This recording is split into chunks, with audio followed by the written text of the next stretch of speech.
Welcome to Grave Hush. This is a channel where we share horror bedtime stories to help you relax, fall asleep, and enjoy the calm of the night.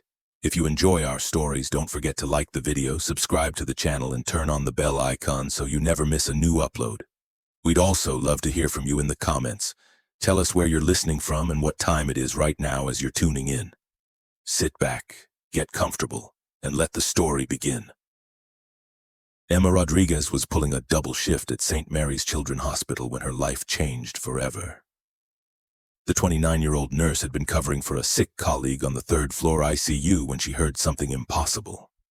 At exactly 2:17 a.m., children's laughter echoed from the fourth floor directly above her head. The problem? The fourth-floor pediatric ward had been sealed and abandoned for 8 years. Emma knew every sound in this old hospital, but this was different.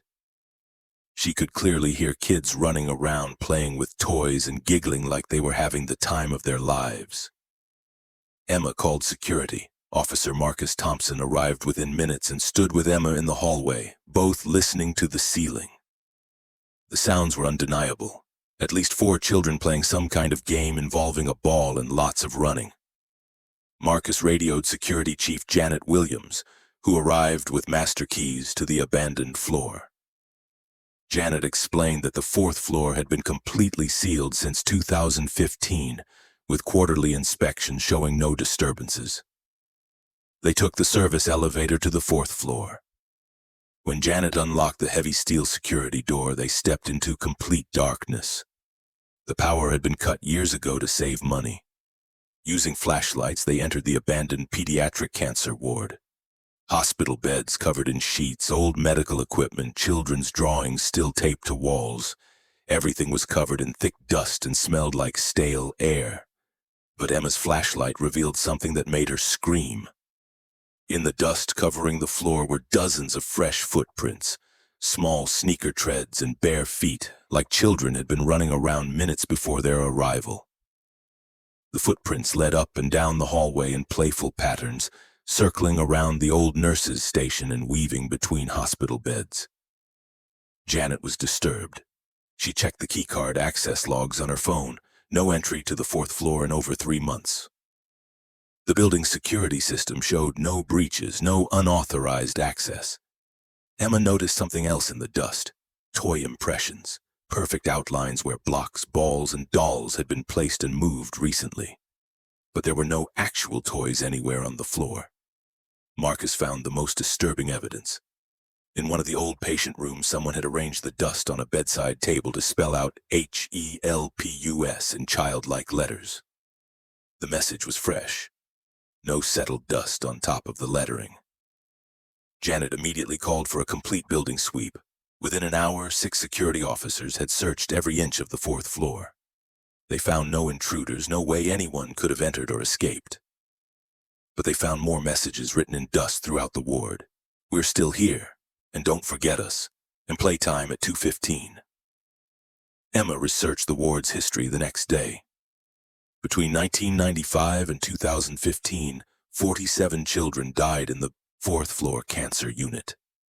The night nurses used to organize quiet playtime from 2:15 to 2:45 a.m. for kids who couldn't sleep due to treatments. That night, Emma positioned herself on the third floor at 2:10 a.m. At exactly 2:15 a.m., the sounds began again, but this time she heard her name being called. "Miss Emma! Miss Emma! Come play with us!" Emma had never worked pediatric. No child from that ward knew her name. She ran to the fourth floor and called through the locked door. "Who's calling me?" Multiple children's voices responded, "We've been waiting for someone nice to visit us. Will you come inside and play?" Emma felt overwhelming sadness for these forgotten children. She made a promise that would change everything. "I'll bring you toys tomorrow night." The next evening, Emma returned with Janet and a bag of coloring books, crayons, and small games. When Janet unlocked the door, Emma called out, "I brought presents like I promised." Children's excited laughter filled the dark hallway. Emma placed the toys on the dusty floor and stepped back. What happened next defied all logic. The crayons began moving by themselves, drawing pictures in the coloring books. Invisible hands picked up the small toys and Emma could hear children playing happily with her gifts. "Thank you, Miss Emma," voices called out. "These are the best presents ever." Emma watched in amazement as the toys moved through the air, being passed between invisible children who were finally able to play again. But after exactly 30 minutes, when playtime should have ended according to the old schedule, something changed. The children's voices grew older, deeper. Tommy, who had sounded like a 7-year-old, now spoke in a teenager's voice. "Miss Emma, we want to show you something special." Emma's flashlight died. In complete darkness, she heard heavy footsteps approaching, not the light steps of children, but the deliberate walk of adults. "We've been growing up while we waited," the voices said, now mature and menacing. "We're not little kids anymore. Stay and play with us forever, Miss Emma." Invisible adult hands grabbed Emma's arms. She screamed and fought free, running toward the exit as the voices called after her. "You promised to visit us." "We don't like broken promises." Emma made it out and never returned to the 4th floor. She quit nursing the next week and moved across the country. But Emma told me that no matter where she goes, she still hears children calling her name at 2:15 a.m. When she looks in mirrors, she sees small handprints on the glass that weren't there before. Because some children never stop waiting for someone to play with them, even after they've grown up in death. And once you make a promise to the forgotten, they never let you forget. Derek Chen was stacking pallets at Midwest Distribution Center when he discovered something that made him question reality itself. The 34-year-old warehouse worker had been pulling night shifts for 2 years. But what happened last Thursday changed everything. Derek's job was simple: unload delivery trucks that arrived between 10 p.m. and 6 a.m., scan the inventory, and stack everything in the correct warehouse sections. He'd handled thousands of deliveries without any problems. At 1:23 a.m., Derek heard a truck backing up to loading dock 7. He grabbed his scanner and headed over to process the delivery. The truck was a standard white semi-trailer with Wilson Transport painted on the side, a company Derek had never heard of, but new carriers showed up regularly. The driver was a middle-aged man wearing a vintage uniform that looked like it was from the 1980s. He handed Derek a clipboard with shipping paperwork and said, "Delivery for Midwest Distribution." "Same route I've been running for 15 years. Derek looked at the shipping manifest and immediately noticed something wrong. The delivery date was listed as March 15, 2027, 3 years in the future. Derek assumed it was a paperwork error and started unloading the cargo. The boxes were strange. Instead of the usual modern packaging, everything was wrapped in brown paper and tied with string, like packages from decades ago. The product labels showed items Derek had never seen before, electronics with model numbers that didn't exist and brand names he'd never heard of. Derek scanned one of the boxes with his electronic scanner. The system immediately rejected it with an error message. "Product not found in database. Future inventory code detected." Derek had never seen that error message before in 2 years of warehouse work. He called his supervisor, Mike Rodriguez, who arrived within 10 minutes to inspect the delivery. Mike looked at the shipping papers and was equally confused by the 2027 date. "Must be a computer glitch," Mike said. "Just manually enter everything and we'll sort it out tomorrow." But when Mike tried to manually input the product codes, the warehouse computer system displayed a message that made both men stare in shock. "Inventory scheduled for arrival. March 15, 2027. Early delivery detected. Contact future logistics coordinator." Mike had worked at the warehouse for 8 years and had never seen the system reference future dates or mention a future logistics coordinator. Derek decided to ask the truck driver about the unusual paperwork. But when he walked back to loading dock 7, the truck was gone, not driving away, completely vanished. Derek had been inside for only 5 minutes, and there was no way a semi-trailer could have left the loading dock that quickly without him hearing it. Mike checked the security cameras. The footage showed Derek talking to empty air at the loading dock, unloading boxes from a truck that wasn't visible on camera. The video clearly showed Derek carrying packages and stacking them, but no truck, no driver, and no trailer appeared in any of the recordings. But the boxes Derek had unloaded were definitely real and sitting in the warehouse. Mike called the warehouse manager, Susan Park, who arrived within an hour to investigate. Susan examined the mysterious packages and made a discovery that terrified all three of them. The products inside the boxes were advanced versions of items currently sold in stores. Smartphones with features that didn't exist yet, laptops with processing speeds far beyond current technology, and appliances with capabilities that seemed impossible with today's manufacturing. Everything looked real, functional, and perfectly manufactured, but 3 years ahead of current technology. Susan checked the company database for any record of Wilson Transport. No contracts, no delivery schedules, no contact information.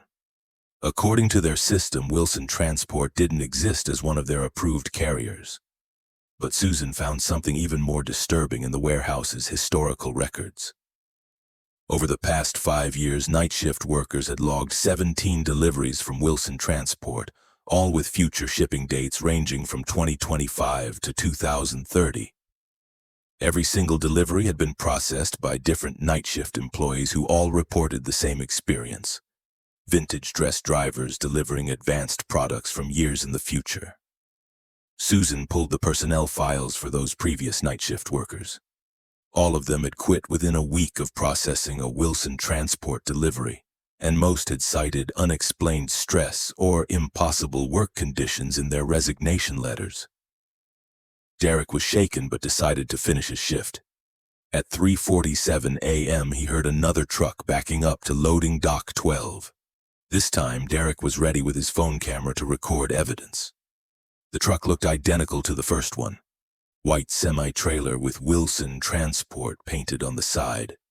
The driver was a different person, a younger man but wearing the same vintage uniform style. Derek tried to record video, but his phone malfunctioned every time he pointed it at the truck. The camera would start recording, then immediately shut down with a device overheating warning, even though his phone was cool to the touch. The new driver handed Derek shipping papers dated April 22, 2029, 5 years in the future. The cargo manifest listed products that Derek couldn't even identify, items with names like neural interface headsets and quantum storage drives. As Derek unloaded these futuristic products, the driver made casual conversation. "You're new to the future, Rude, aren't you? Most night workers take a few deliveries to get used to timeline logistics." Derek asked what he meant by timeline logistics.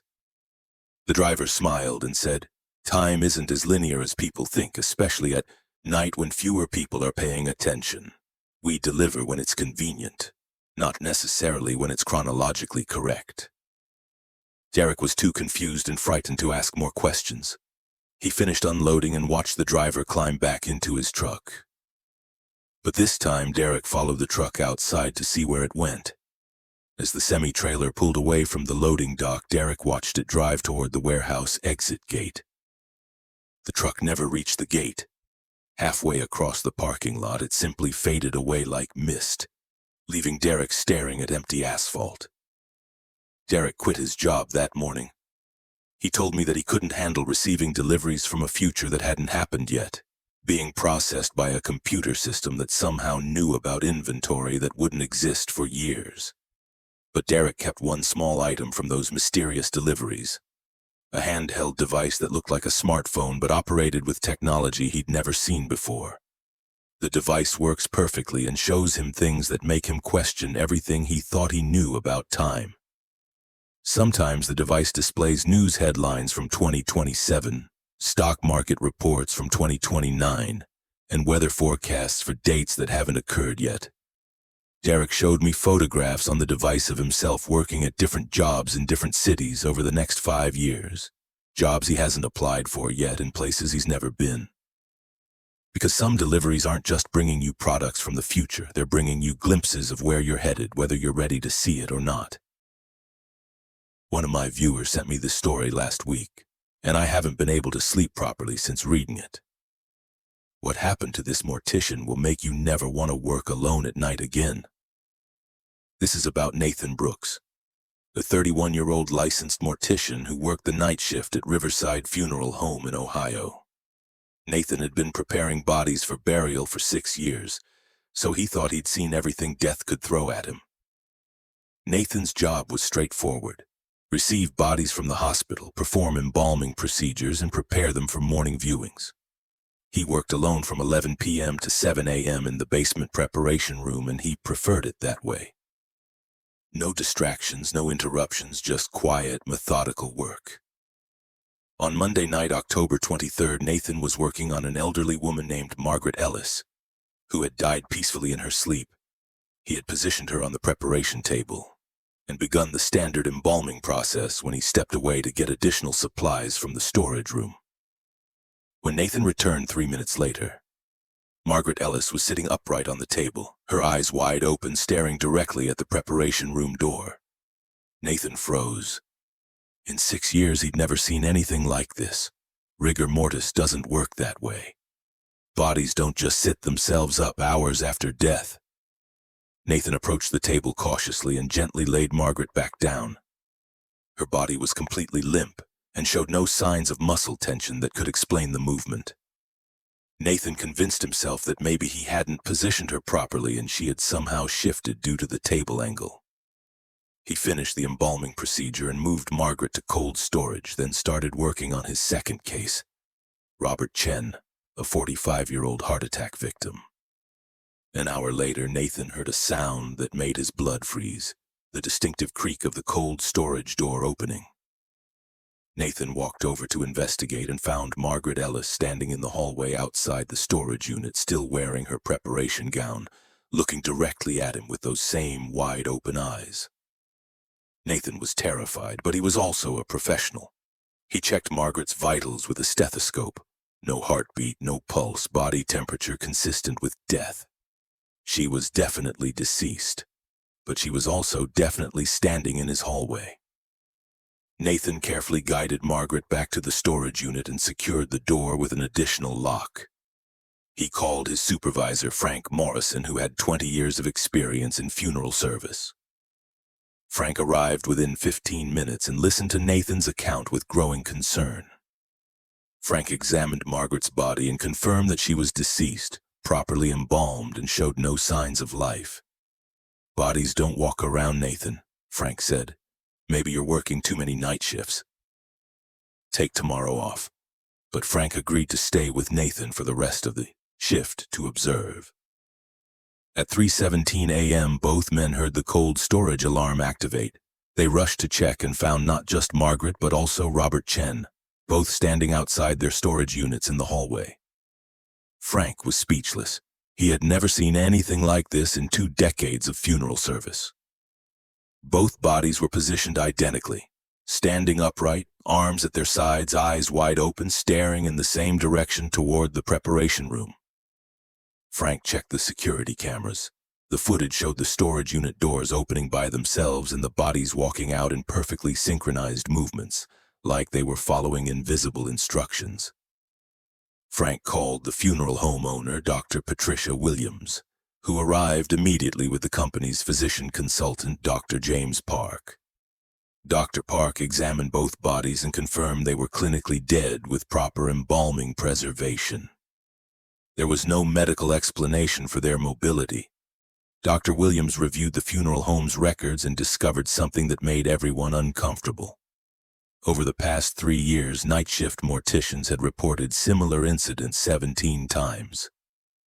Bodies repositioning themselves, walking around the facility, and always staring toward the preparation room. Every previous night shift employee had quit within 2 weeks of their first walking corpse incident. Dr. Williams decided to investigate the preparation room itself. Using EMF detectors and temperature sensors, they discovered an unusual electromagnetic field centered around the main preparation table. The field was strongest at exactly 3:17 a.m. every night, the same time bodies had been found outside their storage units. Nathan researched the building's history and found something disturbing. Before becoming a funeral home in 1987, the building had housed Dr. Edmund Hartwell's private medical practice. Dr. Hartwell had been experimenting with electrical stimulation therapy to revive recently deceased patients. In 1986, Dr. Hartwell was found dead in his treatment room after apparently electrocuting himself during an experiment. His body was discovered sitting upright in a chair, eyes wide open, staring at his electrical revival equipment.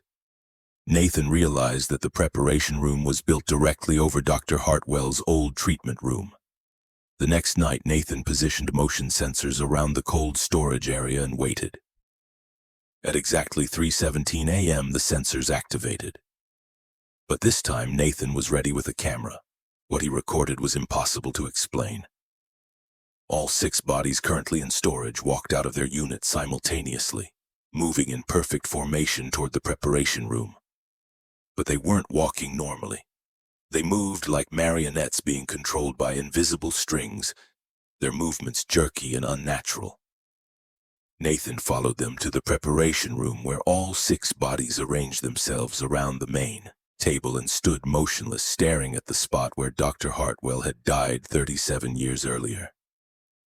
At 3:22 a.m., exactly 5 minutes later, the bodies turned and walked back to their storage units in the same synchronized manner. Nathan quit his job the next morning. He told Dr. Williams that he couldn't work in a place where the dead were still trying to participate in medical experiments from beyond the grave. Riverside Funeral Home closed permanently 2 weeks later, after 3 more morticians quit following similar experiences. Nathan sent me security footage from his final night that shows something even more disturbing. In the last frame before the cameras malfunctioned, a 7th figure appeared in the preparation room. A translucent man in a 1980s doctor's coat, standing over the preparation table with his arms raised like he was conducting an orchestra. Dr. Edmund Hartwell was still running his experiments, using everybody that entered his old treatment room as subjects in a revival procedure that would never end. Because some doctors are so obsessed with conquering death that they keep practicing medicine even after they die, using anyone unfortunate enough to end up on their table. A viewer sent me this story through a voice message at 3 a.m., and his voice was shaking the entire time. What happened to this factory worker will make you understand why some people are afraid of working night shifts.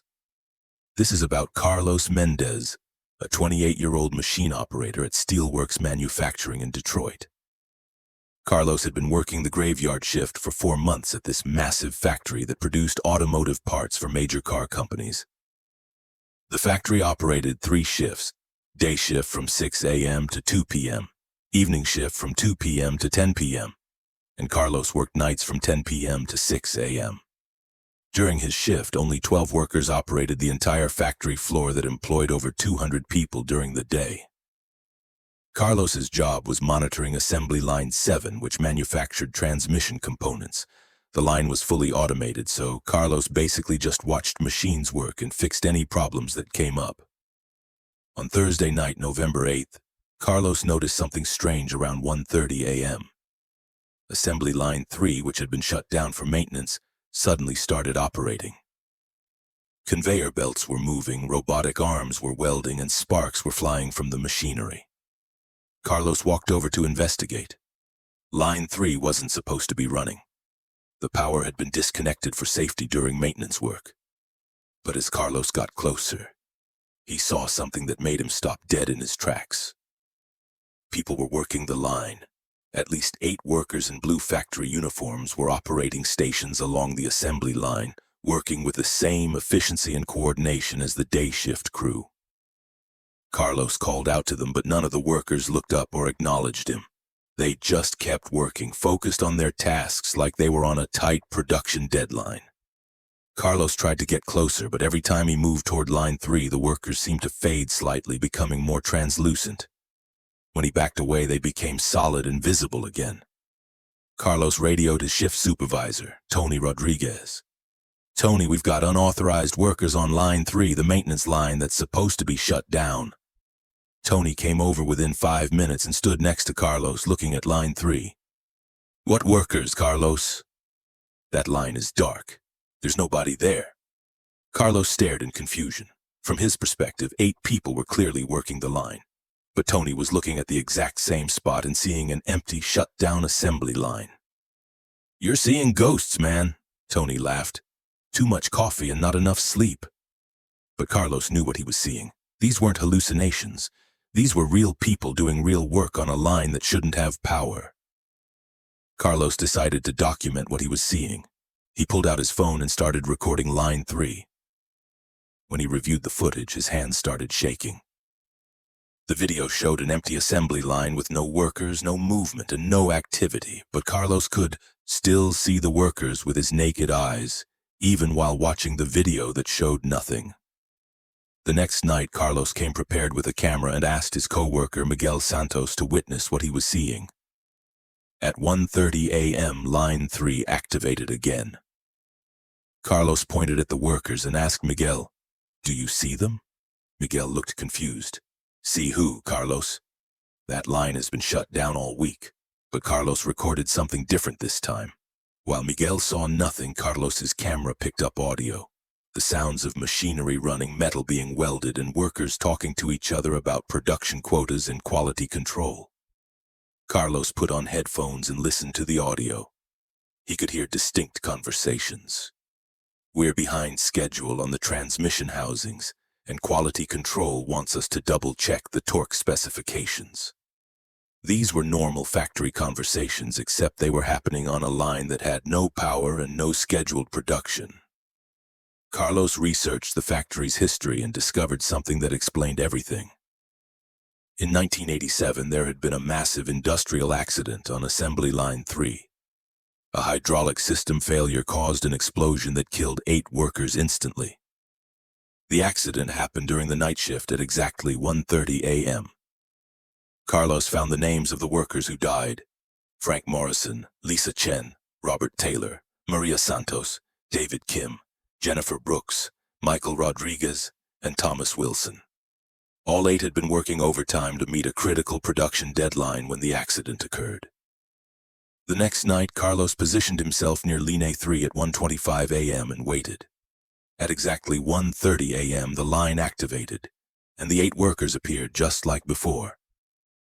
But this time, Carlos did something that changed everything. He called out the names of the workers who had died in the accident. "Frank Morrison, Lisa Chen, Robert Taylor." For the first time, the workers stopped what they were doing and looked directly at Carlos. Frank Morrison, wearing a supervisor's badge, walked toward Carlos and spoke in a voice that sounded like it was coming from far away. "We have to finish the order," Frank said. "Management is expecting 500 units by morning shift. We can't leave our posts." Carlos realized these workers had been trying to complete their final production run for over 35 years, not understanding that they had died in the accident. "Frank, the order was completed," Carlos lied. "Management said you can clock out now. Your shift is over." Frank looked relieved. He turned to the other workers and called out, "Shift's over, everyone. We met the quota. Time to go home." One by one, the 8 workers stopped their machines, removed their safety gloves, and walked toward the factory exit. As they reached the end of the assembly line, they faded away completely. Carlos never saw them again.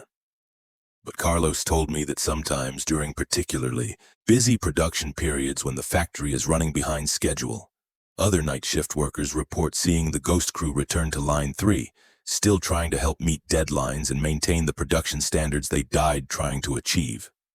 Because some workers are so dedicated to their job that not even death can make them abandon their post. Last Tuesday, I received an encrypted email from someone claiming to work for a major city's emergency dispatch center. The attachment contained audio recordings that I've listened to dozens of times, and I still can't explain what I heard. This person contacted me because they couldn't report this through official channels without risking their career and mental health evaluation. This happened to Jennifer Walsh, a 26-year-old emergency dispatcher who worked the overnight shift at Metro City's 911 call center. Jennifer had been handling emergency calls for 3 years, dealing with everything from medical emergencies to domestic violence situations. She thought she'd heard every type of crisis call possible. Jennifer's shift ran from 11 p.m. to 7 a.m. in a windowless room filled with computer monitors, radio equipment, and phone systems. During night hours, she typically received 15 to 20 emergency calls, mostly involving accidents, break-ins, or medical emergencies. On October 19th at 2:47 a.m., Jennifer received a call that would change her understanding of reality forever. 911. What's your emergency? A woman's panicked voice came through the line. Please help me. My house is on fire. There are flames everywhere and I can't get out. My address is 1247 Oakwood Drive. Jennifer immediately dispatched fire and rescue units to the address while staying on the line with the caller. Ma'am, I'm sending help right now. Can you get to a window or door? The smoke is so thick I can't see anything. Please hurry, I think I'm going to pass out. Jennifer could hear genuine terror in the woman's voice, crackling sounds in the background and what sounded like roaring flames.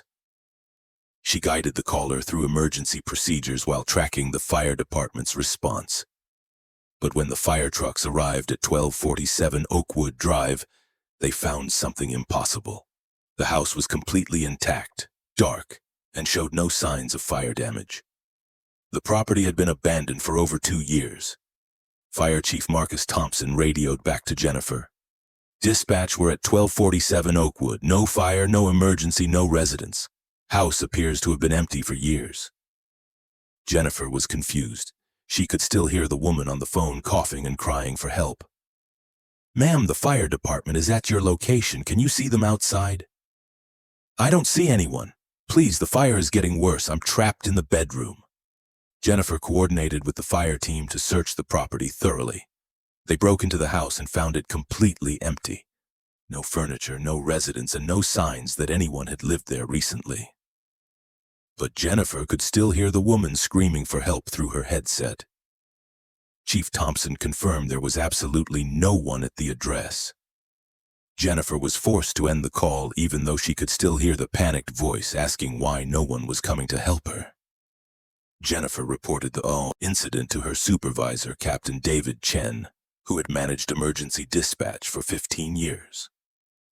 Captain Chen reviewed the call recording and the response logs, finding everything documented correctly. Sometimes people give wrong addresses during emergencies, Chen explained.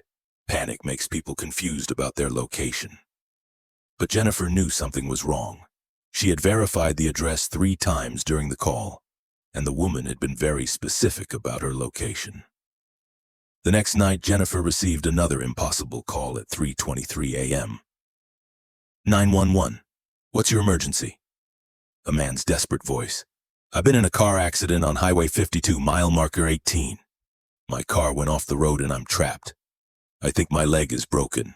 Jennifer dispatched paramedics and state police to Highway 52, mile marker 18.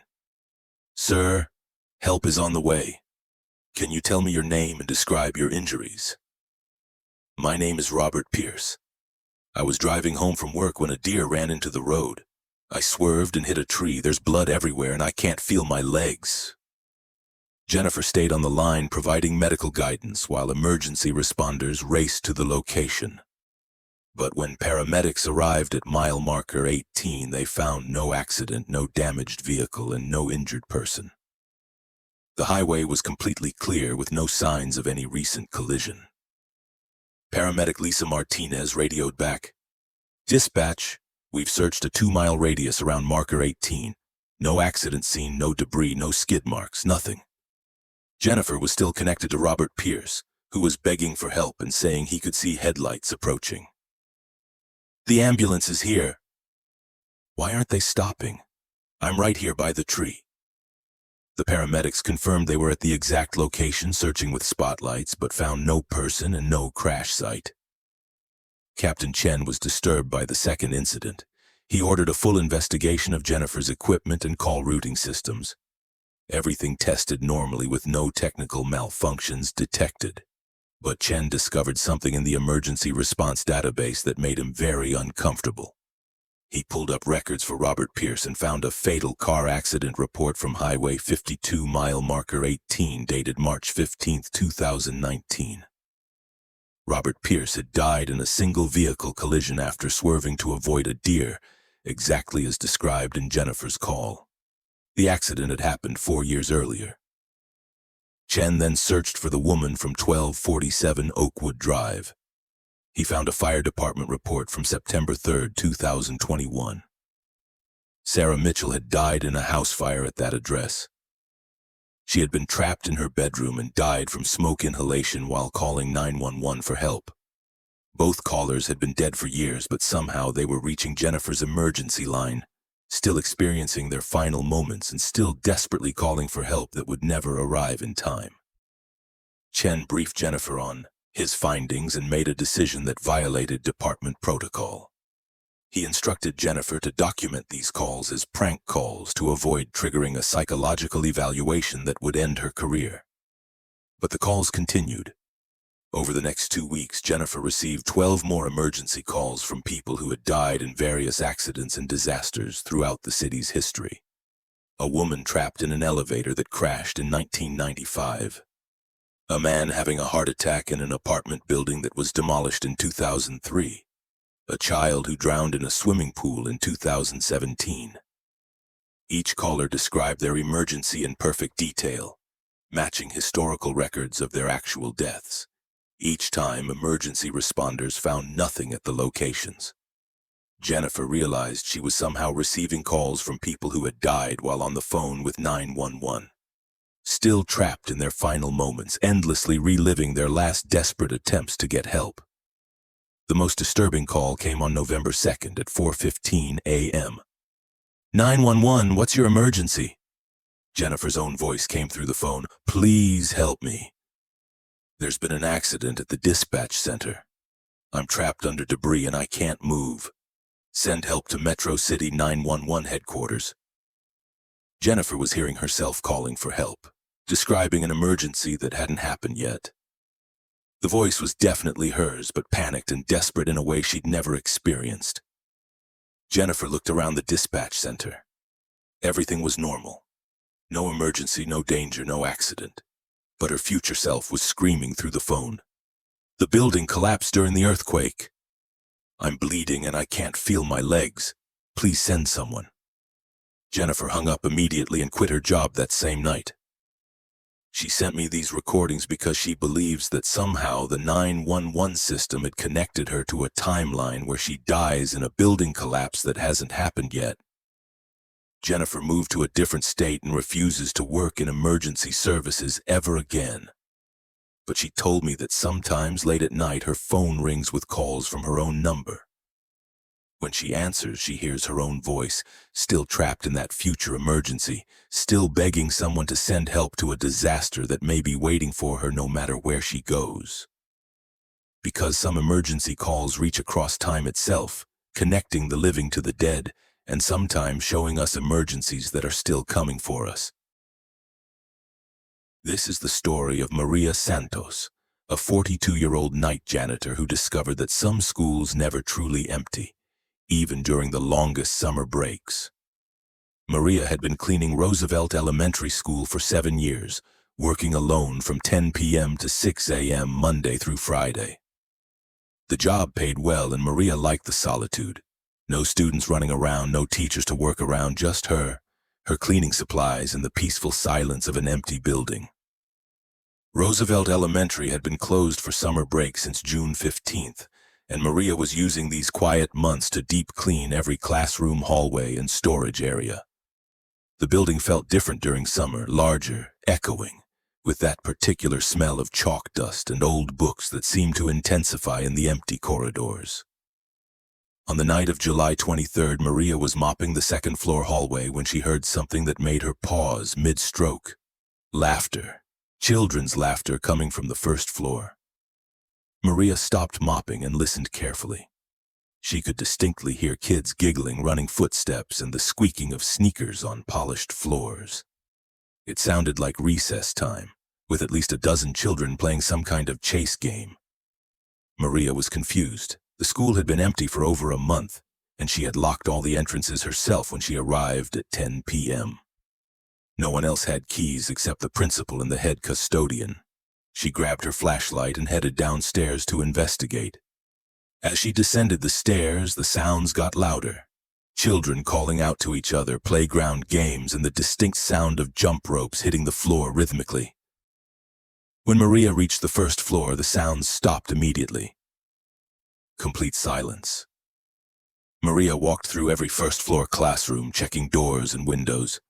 Everything was locked and secure. No signs of anyone having entered the building. Maria convinced herself she had imagined it and returned to her work upstairs. But 20 minutes later, the sound started again. This time it was different. Maria heard a teacher's voice calling out, "Line up for lunch, everyone!" Followed by the shuffling of small feet and children chattering about what they hoped was being served in the cafeteria. Maria crept quietly down the stairs, trying not to make any noise. As she got closer to the first floor, she could hear individual conversations. "I hope they have pizza today. My mom packed me a peanut butter sandwich again. Can we play kickball after we eat?" These weren't random sounds. These were detailed conversations that sounded exactly like what Maria heard every day during the school year. Maria peeked around the corner into the main hallway. The corridor was empty, but she could still hear footsteps and voices as clear as if 30 children were walking right past her. Maria pulled out her cell phone and tried to record the sounds. When she played back the recording, there was nothing, just silence and the hum of the building's air conditioning system. But Maria could still hear the children with her own ears. Over the next hour, Maria heard what sounded like a complete school day playing out in fast forward. Math lessons with children reciting multiplication tables, reading time with a teacher asking questions about story characters, and art class with kids arguing over who got to use the red crayon first. Maria realized she was hearing echoes of the school year that had just ended, somehow replaying during the summer break like phantom memories trapped in the building. The sounds followed a schedule. At midnight, Maria heard morning announcements over the PA system, even though she could see that the actual PA equipment was turned off. At 12:30 a.m., she heard lunch period. At 1:15 a.m., she heard afternoon recess. Maria tried to continue her cleaning work, but the phantom school day was too distracting. Every sound was perfectly realistic. Children's voices, desk chairs scraping, papers rustling, pencil sharpeners cranking. At 2:45 a.m., during what would have been dismissal time, Maria heard something that terrified her. Bus numbers being called over the PA system. Bus 47, Bus 23, Bus 61. But then she heard her own name. "Maria Santos, please report to the office immediately." Maria had never heard her name called during actual school hours. She didn't work during the day, and the PA system was definitely not operational. Maria walked to the main office, drawn by curiosity and growing fear. When she arrived, she found the office exactly as she had left it. Dark, empty, with all equipment powered down. But she could hear the school secretary's voice clearly. "Maria, we need you to clean up an accident in classroom 15. A student had a nosebleed and there's blood on the floor." Maria knew classroom 15 well. She cleaned it every night. She walked there and found the room empty and spotless, just as she had left it the previous night. But under her flashlight beam, Maria saw something that made her heart race. Fresh drops of blood on the floor near the third desk in the second row. Maria had cleaned this classroom thoroughly just 2 hours earlier. The blood hadn't been there before. She mopped up the blood drops and finished her cleaning routine. But the phantom school sounds continued all night. Every hour brought new activities: story time, math drills, music class, and physical education. At 3:30 a.m., Maria heard the most disturbing sound yet: a child crying and calling for help from inside the building's old basement storage area. "Help me! I'm lost! I can't find my way out!" The basement had been sealed off for safety reasons 3 years ago. No students were allowed down there, and Maria didn't even have a key to that area. But the crying was so realistic and desperate that Maria called her supervisor, Frank Rodriguez, who arrived within 20 minutes with master keys to every area of the school. Frank unlocked the basement storage room and they searched the entire area with high-powered flashlights. The basement was filled with old desks, broken equipment, and boxes of outdated textbooks, but no children. Yet both Maria and Frank could hear the child crying for help, the sound seeming to come from everywhere and nowhere at once. Frank was shaken. He had worked at the school district for 15 years and had never experienced anything like this. Frank researched the school's history and discovered something that explained everything. In 1987, during a fire drill, a 6-year-old student named Timothy Chen had gotten separated from his class and became lost in the basement storage area. By the time they found him, he had died from smoke inhalation. Maria realized that Roosevelt Elementary wasn't just replaying phantom school days. It was replaying every significant event that had ever happened in the building, including tragedies. Maria quit her job the next morning. She told Frank that she couldn't work in a building where every day of school from the past 35 years was still happening simultaneously during summer break. The school district hired a new night janitor, but he quit after 1 week, reporting the exact same phantom sounds that Maria had experienced. Roosevelt Elementary School now sits empty year-round. The district claims it's due to budget constraints, but maintenance workers refuse to enter the building alone after sunset, because some schools hold on to every moment of childhood that ever happened within their walls. And during summer break, when no new memories are being made, all the old ones come back to play. This is the story of Vincent Kane, a 35-year-old corrections officer who took a night shift position at Blackstone Penitentiary, not knowing he would become the keeper of men who should have been dead for decades. Vincent needed the job desperately after losing his previous security position, so when Blackstone offered him the graveyard shift in Death Row's D block, he accepted without asking too many questions. The pay was double the standard rate, which should have been his first warning sign. Blackstone Penitentiary had housed the state's death row inmates since 1952. D block contained 12 cells, but according to Vincent's supervisor, Captain Harold Mitchell, only 3 were currently occupied. The other 9 cells had been empty since the state switched to lethal injection and moved executions to a newer facility in 1994. Vincent's duties were simple: patrol D block every 2 hours, monitor the 3 remaining inmates, and report any disturbances. The shift ran from 11 p.m. to 7 a.m., and Vincent worked completely alone in this section of the prison. On his first night, August 14th, Vincent was conducting his midnight patrol when he heard someone call out from cell 7. "Guard, guard! I need to make a phone call to my lawyer. My appeal hearing is tomorrow morning." Vincent checked his roster. Cell 7 was listed as empty and had been for over 15 years.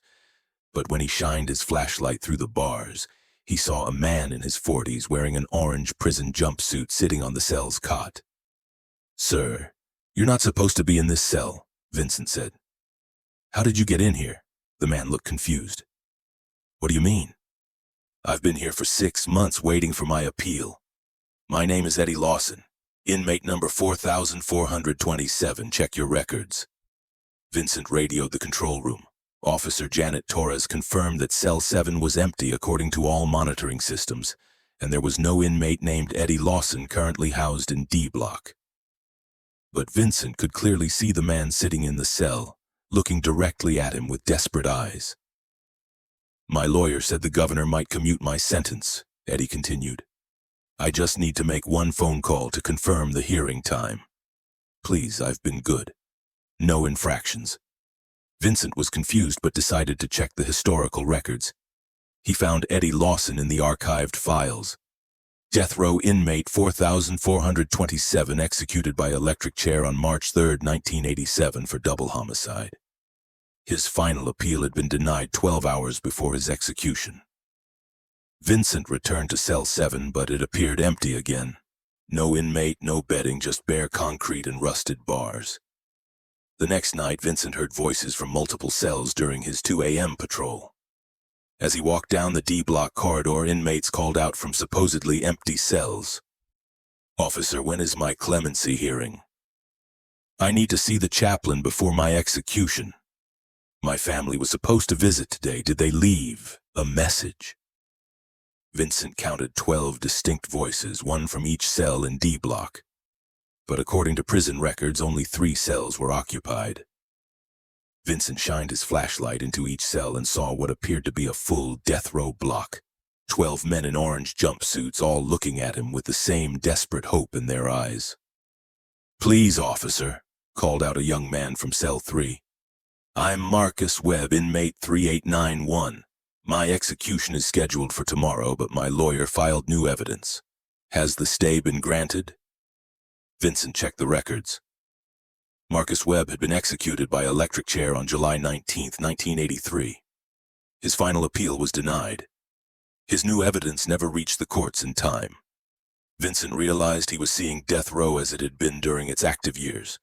Men who had died decades ago, still waiting for appeals that would never come. Executions that had already been carried out and hope that had died with them. But these weren't just phantom images. The inmates interacted with Vincent, asked specific questions, and seemed to exist in a timeline where their executions hadn't happened yet. Vincent tried to explain to Eddie Lawson that his execution had taken place in 1987. Eddie became agitated and insisted it was still 1986, that his lawyer had promised good news about the appeal, and that Vincent must be confused about the date. Every inmate in D Block was living in the days or weeks before their scheduled execution, trapped in a loop of false hope and legal procedures that had already failed them years ago. Vincent discovered something even more disturbing in the prison's execution records. Between 1952 and 1994, Blackstone had executed 127 men on death row. Of those, 89 had maintained their innocence until the end, and 34 had pending appeals that were denied in their final hours. Vincent was seeing the men who had died still believing they might be saved. On his 5th night, Vincent made a decision that changed everything. When Eddie Lawson asked about his appeal hearing, Vincent told him the truth. "Eddie, your appeal was denied. Your execution took place on March 3rd, 1987. You died 36 years ago." Eddie's face went through a series of emotions: confusion, denial, then a terrible understanding. "No, that's impossible. I'm still here. I'm still waiting." "You're dead, Eddie." "You all are. You've been dead for decades." The reaction was immediate and horrifying. All 12 inmates began screaming simultaneously, not in anger, but in a grief so profound it seemed to shake the entire block. The sound echoed through D Block like the collective wail of men who had just realized their hope had been an illusion. Vincent watched as the inmates aged rapidly before his eyes, their bodies decaying to match the years that had passed since their deaths. Eddie Lawson crumbled to dust in his cell, still reaching toward Vincent as if begging him to take back the truth. One by one, the other inmates suffered the same fate, their false hope finally extinguished by the reality Vincent had forced them to confront. Vincent quit his job that morning, but Captain Mitchell told him something that haunts him still. Every night guard who had worked D Block over the past 30 years had reported the same experience. Dead inmates asking about appeals, executions, and legal procedures. But Vincent was the first guard who had told them the truth about their deaths. Mitchell explained that the inmates always returned the next night, their hope restored, their memories reset, ready to ask about appeals that would never come. Vincent had given them a moment of terrible clarity, but death row's cruelest punishment was making them forget it and start hoping again. Because some men are condemned not just to death, but to an eternity of waiting for salvation that will never arrive, asking the same questions to guards who can never give them the answers they desperately need to hear. This is the story of Rachel Dawson, a 29-year-old dental hygienist who discovered that extracted teeth never truly stop feeling pain, even after they've been pulled from their owners' mouths. Rachel worked the night shift at Mercy Dental Associates, a large practice that served over 2,000 patients. Her job was cleaning and sterilizing equipment, organizing patient files, and maintaining the office between the busy day appointments. The work was routine and peaceful, exactly what Rachel needed after her stressful divorce. Mercy Dental had 6 treatment rooms and performed everything from basic cleanings to complex extractions and root canals. Dr. Patricia Hoffman, the lead dentist, was known for her skill with difficult extractions, often removing teeth that other dentists couldn't handle. Rachel's shift started at 10 p.m. and ended at 6 a.m. She worked completely alone in the office, which was located in a converted Victorian house that gave the practice a cozy, homey feeling during the day but felt unsettling in the darkness. On Tuesday night, September 5th, Rachel was cleaning the instruments in treatment room 3 when she heard something that made her blood run cold. Chattering. Rapid, frantic teeth chattering coming from somewhere in the room. Rachel looked around but saw nothing unusual. The treatment chair was empty, all equipment was properly stored, and the room was spotless from her cleaning. But the chattering continued. Not just one set of teeth, but multiple sets clicking together in a panicked rhythm, like people shivering uncontrollably in extreme cold. Rachel traced the sound to a metal cabinet where extracted teeth were temporarily stored before being sent to medical waste disposal. Dr. Hoffman extracted dozens of teeth every week, wisdom teeth, damaged molars, infected roots, and they were collected in small, labeled containers. Rachel opened the cabinet and immediately stepped back in shock. The extracted teeth in their containers were moving, chattering against the glass walls like they were trying to escape. But then Rachel heard something even more disturbing. Tiny voices, barely audible, coming from the containers. "It hurts. It still hurts. Put me back. Please put me back. I can feel everything." Why can I still feel everything? Rachel stared at the containers in horror. The extracted teeth were not only moving but somehow retaining the consciousness and pain sensations of their former owners.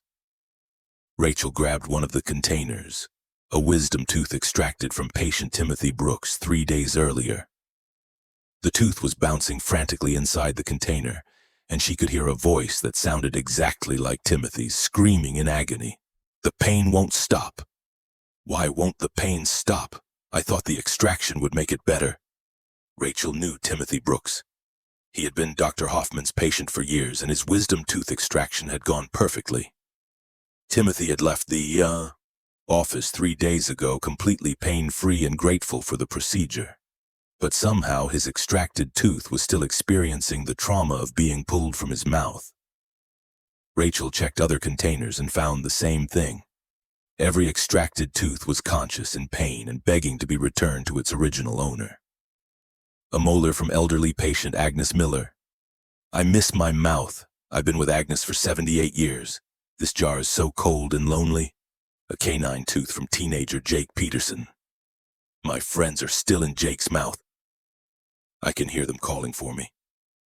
Please take me home." Rachel was terrified but also heartbroken for these conscious teeth suffering in isolation. She tried calling Dr. Hoffman, but there was no answer at 11:30 p.m. Rachel decided to research the office's extraction records. What she discovered in Dr. Hoffman's files made her sick to her stomach. Dr. Hoffman had been experimenting with a new anesthetic compound for the past 6 months, a mixture that was supposed to eliminate pain more effectively than traditional Novocaine. But according to her private research notes, the compound had an unexpected side effect. Instead of numbing the nerves in extracted teeth, the experimental anesthetic was preserving and amplifying nerve sensitivity. Every tooth removed using this compound retained full sensation and consciousness after extraction. Dr. Hoffman knew about the side effect and had been studying it secretly, documenting how long extracted teeth remained conscious and whether the effect eventually wore off. According to her notes, some teeth had been conscious and in pain for over 4 months. Rachel read Dr. Hoffman's most recent entry. Subject teeth show no decrease in consciousness or pain response after 127 days post-extraction, considering the implications for revolutionary pain management research. Side effects appear permanent.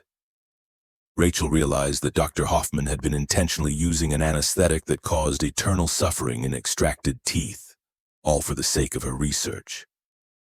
Rachel looked at the dozens of containers in the storage cabinet, each one containing a conscious tooth experiencing endless agony, and made a decision that would end her career but save these suffering specimens.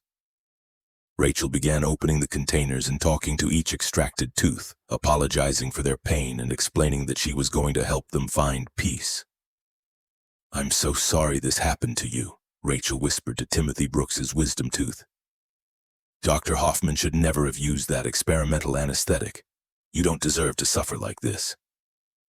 The tooth's chattering slowed, and Timothy's tiny voice responded, "Thank you for listening to us. No one has acknowledged our pain. We just want it to stop." Rachel spent the rest of her shift carefully documenting every extracted tooth, recording their stories, and then doing something that would destroy all evidence of Dr. Hoffman's illegal experiments. Rachel incinerated every conscious tooth in the office's medical waste disposal unit, but not before promising each one that their suffering would finally end. As each tooth was destroyed, Rachel heard final whispered words of gratitude from the patients who had unknowingly donated parts of themselves to Dr. Hoffman's horrific research. Rachel left a detailed report of Dr. Hoffman's experiments on the office manager's desk and quit her job before morning shift arrived. Dr. Hoffman was arrested 2 weeks later when authorities found Rachel's evidence and discovered that the experimental anesthetic was not approved for human use. The investigation revealed that Dr. Hoffman had been conducting unauthorized medical experiments on unwitting patients for over 2 years. But Rachel told me that sometimes late at night she still hears the chattering of teeth and tiny voices crying for help. She believes there are other dental offices where similar experiments are taking place, and extracted teeth are suffering in storage cabinets waiting for someone to acknowledge their pain. Rachel now works as a patient advocate, investigating reports of experimental dental procedures and ensuring that no other teeth will endure the eternal agony that she witnessed at Mercy Dental Associates. Because some medical professionals are so obsessed with advancing their research that they forget the most basic principle of medicine. First, do no harm, even to the parts of patients they remove. This is the story of Diane Foster, a 33-year-old night manager at the Grandview Hotel, who discovered that some guests never really check out, even decades after their deaths. Diane had been working nights at the historic Grandview Hotel for 8 months, managing the front desk from 11 p.m. to 7 a.m. The Grandview was a century-old establishment in downtown Portland, known for its elegant architecture and tragic history of mysterious guest deaths over the decades. The hotel maintained 87 rooms across 6 floors, but during Diane's shift, occupancy rarely exceeded 30%. Most guests were business travelers or tourists who appreciated the hotel's vintage charm and reasonable rates. Diane's responsibilities included checking in late arrivals, handling guest complaints, and managing the overnight security protocols. She worked alone except for Carlos, the night security guard who patrolled the exterior grounds. On the night of October 11th, Diane was updating guest records when she heard the distinctive ding of the front desk bell. She looked up to see a well-dressed woman in her 50s standing at the counter wearing an elegant black dress that looked like it was from the 1970s. "Good evening," the woman said with a polite smile. "I have a reservation under Margaret Sinclair. Room 412, please." Diane checked her computer system. There was no reservation for Margaret Sinclair, and room 412 was currently occupied by a businessman from Seattle who had checked in that afternoon. "I'm sorry, ma'am, but I don't show any reservation under that name, and room 412 is already occupied." Margaret looked confused. "That's impossible. I always stay in room 412 when I'm in Portland. I've had the same reservation for years." Diane double-checked her system and offered to place Margaret in a different room, but the woman insisted that room 412 was specifically reserved for her annual visit. "Perhaps there's been a mistake with your computer system," Margaret suggested. "Could you check the paper records?" "I've been staying here since 1973. Diane pulled out the backup reservation logs but found no record of Margaret Sinclair. However, something about the woman seemed familiar, like Diane had seen her face before but couldn't place where. Margaret became increasingly agitated about the room 412 situation. "I must have that room. It's where I always stay. It's where I belong." Diane decided to call her supervisor, but when she looked up from the phone, Margaret Sinclair had vanished. The lobby was empty and Diane hadn't heard footsteps or the front door opening. Curious about the woman's claim of staying since 1973, Diane searched the hotel's historical guest records in the basement filing system. What she found made her hands shake. Margaret Sinclair had indeed been a regular guest at the Grandview Hotel from 1973 to 1981. She always requested room 412 and visited Portland quarterly for business meetings. But according to the records, Margaret had died in room 412 on November 18, 1981, from an apparent heart attack. Diane was disturbed but convinced herself she had encountered someone with the same name as the deceased guest. 3 nights later, Diane had an experience that shattered that rationalization. At 2:17 a.m., a middle-aged man approached the front desk wearing a brown suit and tie that looked decades out of style. "Checking in," he announced. "Robert Chen, room 507. I have a meeting with the Morrison Industries people tomorrow morning." Diane searched her system. No reservation for Robert Chen, and room 507 was unoccupied but undergoing renovation due to water damage. "Sir, room 507 isn't available and I don't show you in our reservation system." Robert looked annoyed. "Listen, young lady, I've been staying in room 507 every month for my business trip since 1965. Morrison Industries always books me here. Check your records again." Diane explained that Morrison Industries had gone out of business in the 1980s, but Robert insisted the company was expecting him for a crucial contract negotiation.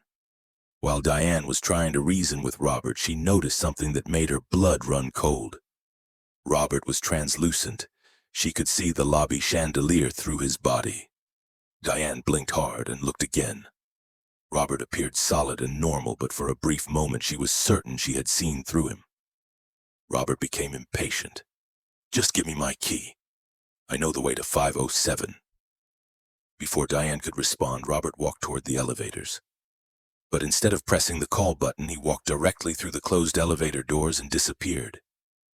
Diane immediately researched Robert Chen in the historical records. She found him, a regular business guest from 1965 to 1987, always staying in room 507. Robert had died in that room on March 4, 1987, from a stroke while preparing for a morning meeting with Morrison Industries. Over the following weeks, Diane encountered dozens of similar guests.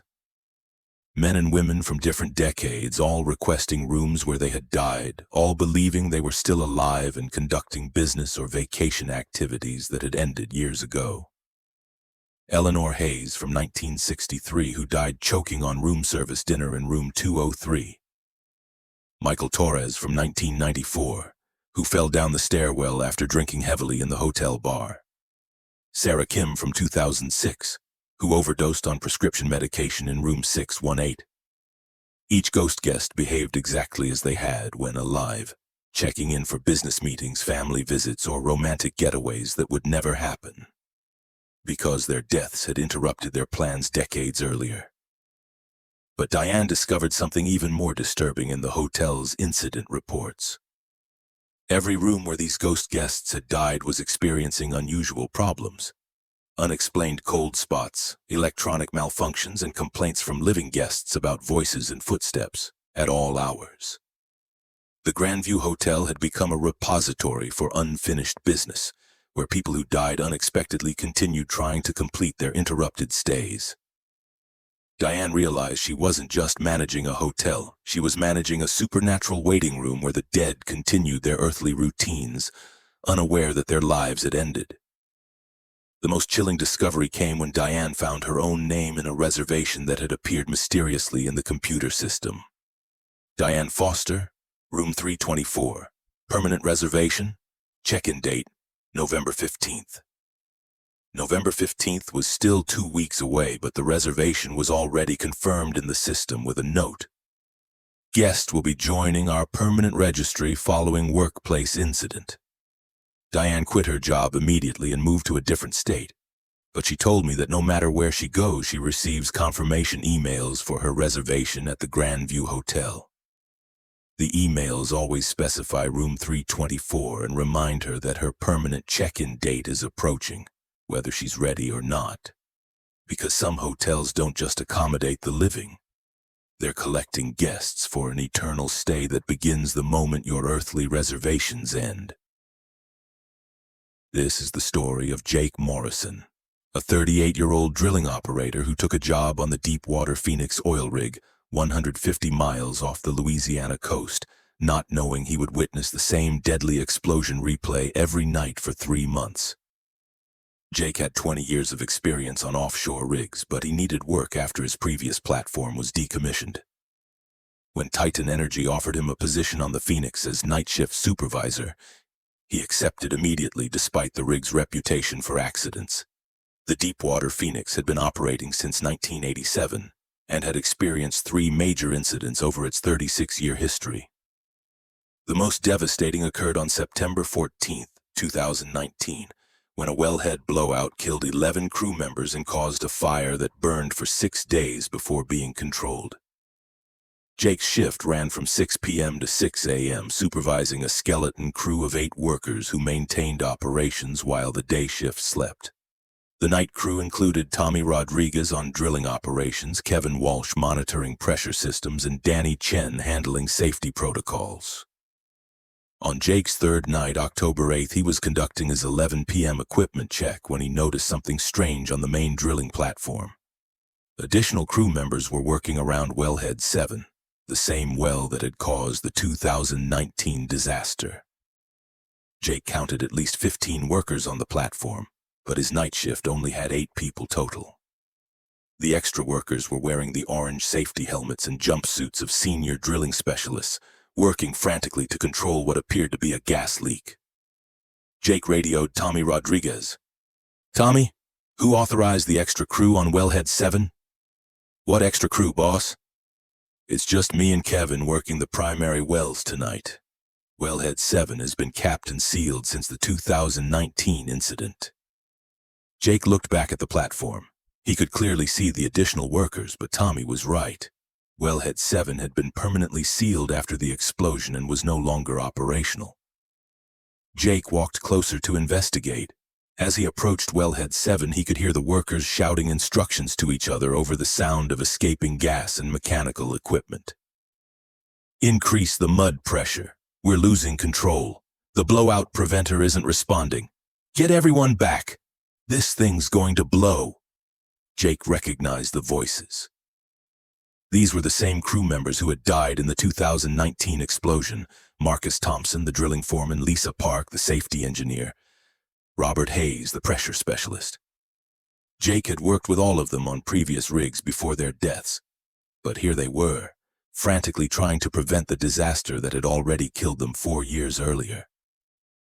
Jake tried to approach Marcus Thompson, but every time he got within 20 feet of the ghost crew, they became translucent and harder to see. When he backed away, they appeared solid and real. Jake radioed his supervisor on shore, Captain Bill Stevens. "Cap, I need you to confirm something. Wellhead 7 is sealed and inactive, correct?" "That's right, Jake. Been sealed since 2019. Nothing but monitoring equipment on that section now." "Why?" Jake watched the ghost crew working desperately to prevent a blowout that had already happened. "Just double-checking safety protocols." But Jake couldn't ignore what he was seeing. Every night at 11 p.m., the same phantom crew appeared on Wellhead 7, trying to prevent the explosion that had killed them, working with the same urgency and determination they had shown on their final night. Jake researched the 2019 incident and discovered something that explained their eternal mission. According to the accident report, the crew had detected the gas leak at 11:07 p.m. and worked for 38 minutes trying to prevent a catastrophic blowout. They had come close to success. At 11:44 p.m., Marcus Thompson radioed shore that they believed they had the situation under control. But at 11:45 p.m., the wellhead exploded, killing all 11 workers instantly. Jake realized the ghost crew was trapped in those final 38 minutes, replaying their heroic but doomed attempt to prevent disaster. On his 7th night, Jake made a decision that changed everything. At 11 p.m., when the ghost crew appeared, Jake approached Wellhead 7 and called out to Marcus Thompson. "Marcus! It's Jake Morrison. I worked with you on the Gulf Star platform in 2017. Marcus looked up from his equipment and smiled. "Jake, what are you doing out here? This is dangerous. We've got a major gas leak and the blowout preventer is malfunctioning. Marcus didn't realize he was dead. In his perception, it was still September 14th, 2019, and he was still trying to save the rig. Marcus, you need to evacuate your crew immediately, Jake said. This well is going to explode in 34 minutes. Marcus looked confused. How do you know that? Our readings show we can still get this under control. Jake made a decision that would haunt him forever. He told Marcus the truth. Marcus, this is October 2023. The explosion happened 4 years ago. You and your crew died trying to prevent it. You've been reliving the same night over and over. Marcus's face went through a series of emotions, confusion, denial, then terrible understanding. No, that's impossible. We're so close to fixing this, we can't give up now. You already tried, Marcus. You did everything right, but the equipment failed. You died, heroes, but you died. Jake watched as Marcus aged 4 years in seconds, his body showing the effects of the explosion he had forgotten. The other crew members experienced the same realization, their phantom forms beginning to flicker and fade. Marcus looked at Jake with infinite sadness. We failed, didn't we? We couldn't save the rig. You didn't fail, Marcus. You fought until the very end, but it's time to rest now. One by one, the ghost crew stopped their frantic work and walked toward the edge of the platform. As they reached the safety railing, they turned back to Jake. Thank you for telling us the truth, Marcus said. We can finally stop fighting a battle we already lost. The phantom crew faded away, finally at peace, but Jake's relief was short-lived. The next night at 11 p.m., Wellhead 7 activated again, and Jake saw a sight that made him scream. Marcus Thompson and his crew had returned, but they weren't alone. Every worker who had died on offshore rigs in the Gulf of Mexico over the past 50 years was now working frantically on different wells throughout the platform. Jake had freed one crew from their eternal mission, but in doing so, he had awakened every other ghost worker who had died trying to prevent disasters at sea. The Deepwater Phoenix was now populated by hundreds of phantom workers, all trying to prevent accidents that had already happened, all refusing to accept that their heroic efforts had failed. Jake quit his job and returned to shore, but he told me that sometimes on clear nights he can see lights from offshore rigs that don't exist, operated by crews who will never stop trying to prevent the disasters that killed them. Because some workers are so dedicated to their duty that death can't make them abandon their posts, even when their shift ended decades ago.